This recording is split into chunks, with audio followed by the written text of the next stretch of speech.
Hi, my name is Mike, and today I'm going to show you how to build a redneck bar stool.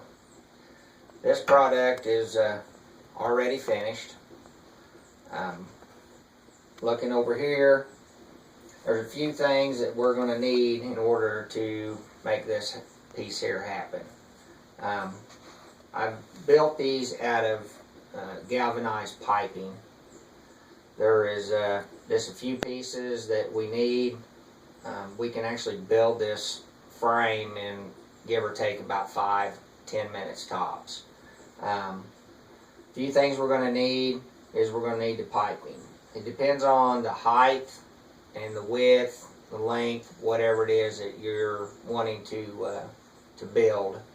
So this particular stool, I've used 3/4 inch piping. The T's, there's 1, 2, 3, 4, 5, 6. I've got 6 T's. I've got 8.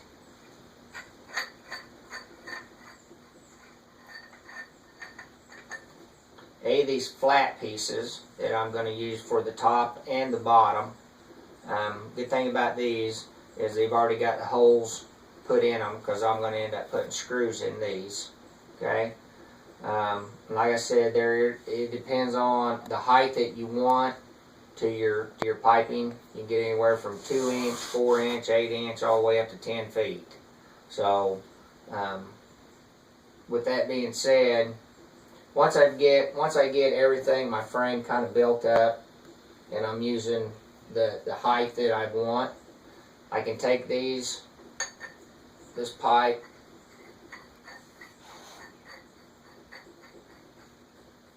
screw it in,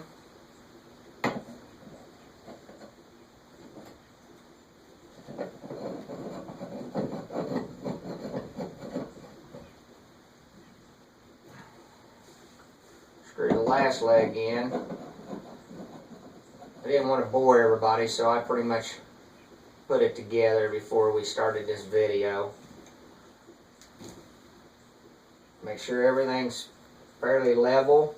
You can use a level on it, or there again you can use your piece of wood to kind of level everything out. Good thing about these is if your wood is not exactly cut right, you can take these and you can adjust them to the height that you want. Okay. Anybody that's ever bought these pipes, they'll know that you've got a barcode on it with a piece of tape. I do try to take the tape off of it as far as the barcode. Once I'm done with all my painting and stuff, you never see it. I don't never take it off. So, with that being said, there's a few things that I'm going to need after I get this assembled, and I will tell you, if you ever seen a redneck build one of these, I actually build this in the store. I'll sit right down the hallway and I'll block it. Okay, just go around me or go the other way. I'm going to sit here and I'm going to build this thing before I even take it up there to the cashier. So,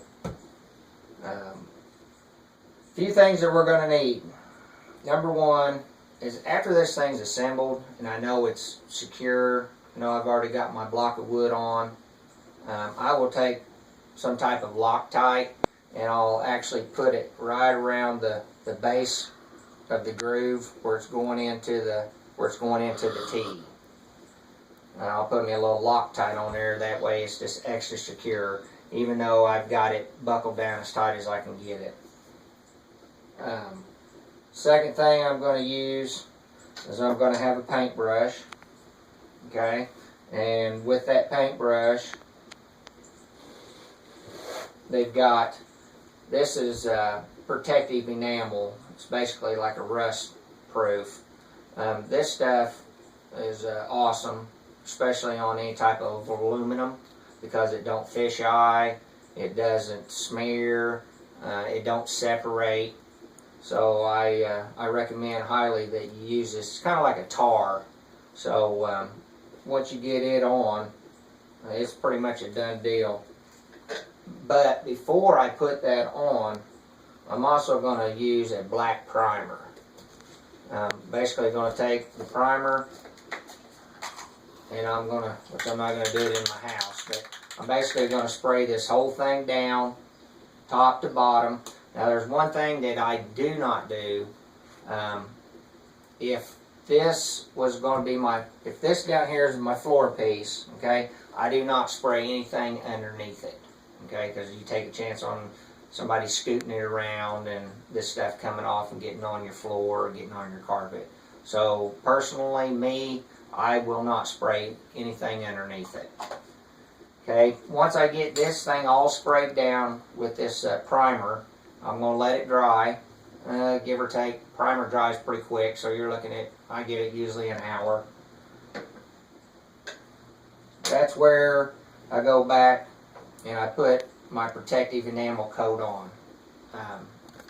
It's very durable, it's very hardening, and it doesn't take very long to dry at all. I usually give it anywhere from about 2 to 3, 4 hours of drying.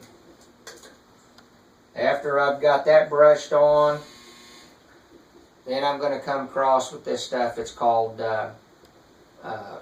it's basically a stone textured finish. That comes out with any type of colors basically you want. Like I said, I used a lot of black. This particular black has white speckles in it. So once I get it shaken up really, really well, everything is dried, I will take this stone and I will actually just paint this whole thing with it. Okay? Then, once that is dried, you can use any type of wood that you want on this. That's going to be your preference, or however you want to do it. This one here,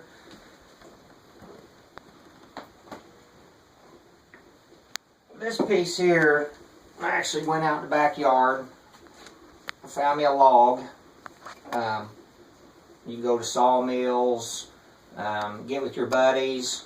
Somebody you know, I'm sure has got a woods around them that you can probably get a piece of this off of. I took my chainsaw out in the backyard. I took and cut this log out, and then I brought it in, shellacked it, got it all ready to go. And once that was done, then I'm going to take this piece here, I'm going to set it right on top of it. Once I know it's on there, and once I know it's level, and then that is where your screws and your drill come in. So, like I said, underneath this is where your base is. I'm going to take my screwdriver, or my self screwdriver, and I'm going to take my drill, take my screw, and I'm going to drill into each one of these holes with my screw to secure this. And then once that is done, this product is actually completely finished. I've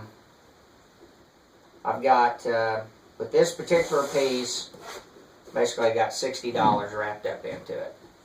And I personally think it probably lasts a couple lifetimes. So this is my first video. I hope everybody enjoyed it, and I look for some comments. So thank you.